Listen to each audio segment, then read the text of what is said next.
নজর রাখবো পরবর্তী সংবাদে। এই মুহূর্তে অসমের দিকে নজর রাখতে হয়, কারণ মানস জাতীয় উদ্যান থেকে চোরা শিকারীর নজরে হাতি, এবং যার ফলে সেখানে 3টি হাতিকে মারা হয়েছে এমনটাই অভিযোগ উঠে আসে। শুক্রবার অসমের পঞ্চায়েত নির্বাচন ছিল, কিন্তু সেখানেই ছিল ঢিলে ঢালা নিরাপত্তা।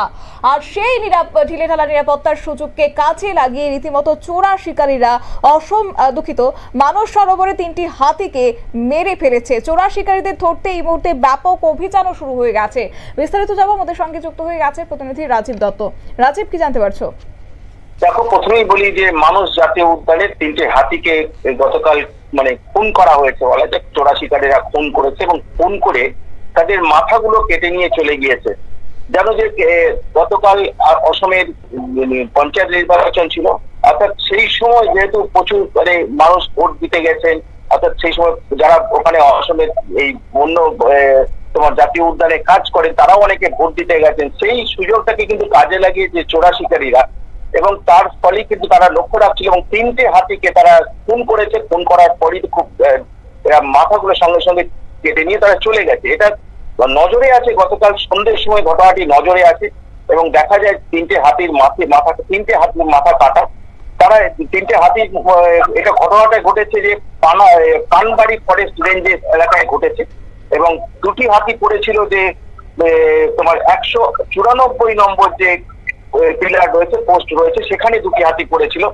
আর আরেকটি হাতি হচ্ছে বামচাম বিট বলে একটি বিটে, সেইখানে একটি হাতি পড়েছিল, অর্থাৎ হাতি গলা কাটা অবস্থায় পড়েছিল। এবং এই পুরোটা হচ্ছে ভুটান ভারত সীমান্তে। তো এই ঘটনা কিন্তু এখনো পর্যন্ত হইচই করে যায়, কারণ এত বড় একটা অভয়ারণ্য, সেখানে পাহারা দেওয়ার জন্য যথেষ্ট সাথীদের রক্ষী আছে। তা সত্ত্বেও কিভাবে চোরা শিকারীরা এই ঘটনা ঘটালো এবং কখনই বা ঘটালো সেটা কেন জানতে পারলো না? কারণ যতই পঞ্চায়েত নির্বাচন হোক, কিন্তু এখানে তো পাহারা ছিল, তাহলে কিভাবে ঘটলো সেটা কিন্তু এখনো পর্যন্ত জানা যায়নি। আজকে কিন্তু জোরদার অভিযান চলছে, পুলিশ এবং বন দপ্তরের কর্মীরা তারা অভিযান চালাচ্ছে। পানবাড়ি এলাকার বহু জায়গায় তারা অভিযান করছে যে কারাই ঘটনা ঘটিয়েছে, কিন্তু এখনো পর্যন্ত যে জানতে পারছি যে তারা কিছুই এখনো পর্যন্ত কাউকে গ্রেফতার করা সম্ভব হয়নি।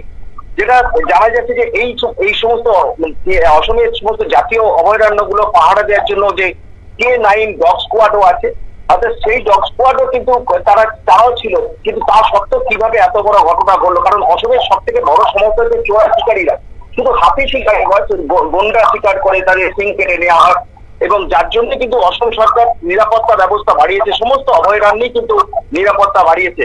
কিন্তু সবকিছুকে ব্যর্থ করে দিয়ে চোরা শিকারীরা কিন্তু মানস জাতীয় উদ্যানে সেখানে 3টে হাতি গলা কেটে নিয়ে চলে গেল, অথচ প্রশাসন নিরাপত্তা কর্মীরা জানতে পারলো না। এটা অবাক করছে, এবং যার জন্য কিন্তু অসম সরকার তদন্তের নির্দেশ দিয়েছে এবং সেই সঙ্গে যারা এই ঘটনা ঘটিয়েছে তাদের দ্রুত খুঁজে বার করার নির্দেশ দেওয়া হয়েছে, এবং সমস্ত অঞ্চল জুড়ে আজকে তল্লাশি চলছে। স্থানীয় মানুষকে জিজ্ঞাসাবাদ করা হচ্ছে কারা এই ঘটনা ঘটিয়েছে, এবং তাতে মনে করা হচ্ছে যে স্থানীয় মানুষের একটা সহযোগিতা ছিল, না হলে এই হাতিগুলোকে এইভাবে খুন করা হলো কি করে? অর্থাৎ এখানে স্থানীয় মানুষকে যারা তাদেরকেও জিজ্ঞাসাবাদ করে জানার চেষ্টা হচ্ছে যে চোরা শিকারীরা তাদের কেউ দেখেছেন কিনা, তাদের জিজ্ঞাসাবাদ করা হচ্ছে, কিন্তু যেটা এখনো পর্যন্ত জানা যায়নি।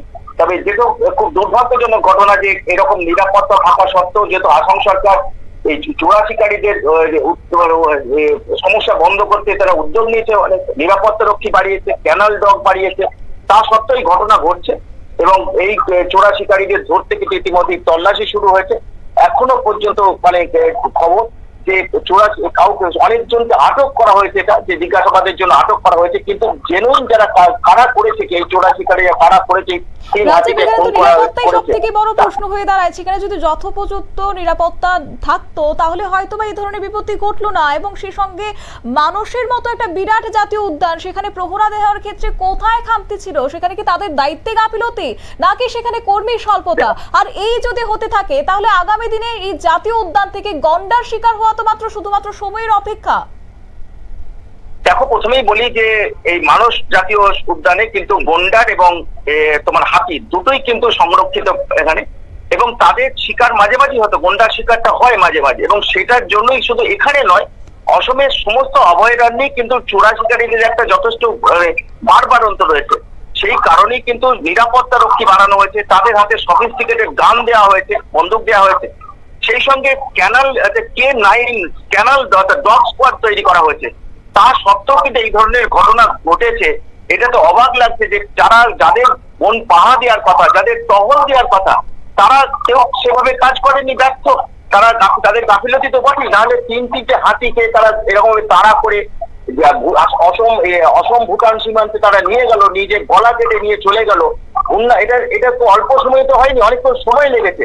তাহলে এতক্ষণ ধরে চোরা শিকারীরা ভেতরে দাপিয়ে দাঁড়ানো, অথচ নিরাপত্তা রক্ষীরা জানতে পারলো না যাদের দায়িত্বে এই অভয়ারণ্য রয়েছে তাদের চূড়ান্ত গাফিলতি, কোনো সন্দেহ নেই। এবং এখন তো ধরো তাদের বিরুদ্ধে যে অসম সরকার ব্যবস্থা নেবেই, তবে তার আগে প্রথম যেটা দরকার যে তারাই এই ধরনের ঘটনা ঘটিয়েছে, তারা এই 3 হাতিকে খুন করলে তাদের খুঁজে বার করার চেষ্টা করা হচ্ছে।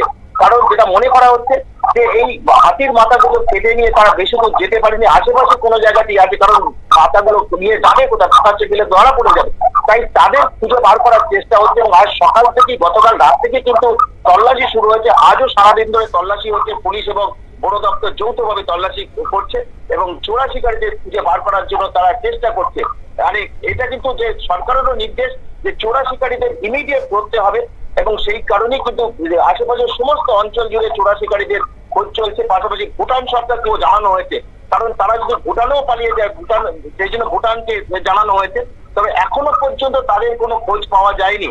এবং এটা চূড়ান্ত গাফিলতি। নিরাপদ যারা এই অভয়ারণ্য পাহারা দেন, মানুষ জাতীয় উদ্যান যারা পাহারা দেন, তাদের চূড়ান্ত গাফিলতি, তাতে কোনো সন্দেহ নেই। শতাব্দী, একেবারে ধন্যবাদ। আপনারা শুনলেন, অর্থাৎ এই ঘটনার পর একটা রীতিমতো প্রশ্নচিহ্ন দেখা দিয়েছে এবং বিশেষ করে সেই পশুদের নিরাপত্তা নিয়ে তো একটা প্রশ্নচিহ্ন থেকে যাচ্ছে। বিশেষ করে বন দপ্তরের কোথায় ছিল গাফিলতি, সমস্তটা অবশ্য সময় সাপেক্ষ, কিন্তু ইতিমধ্যে এখনো পর্যন্ত সেই হাতিদের মারার কারণ, প্রকৃত কারণ এখনো পর্যন্ত জানা যায়নি। তবে তদন্ত চলছে, তারপরই হয়তো বা বেরিয়ে আসবে প্রকৃত কারণ। নিয়ে নিচ্ছে ছোট্ট একটি বিজ্ঞাপন, বিরতির সঙ্গে থাকুন।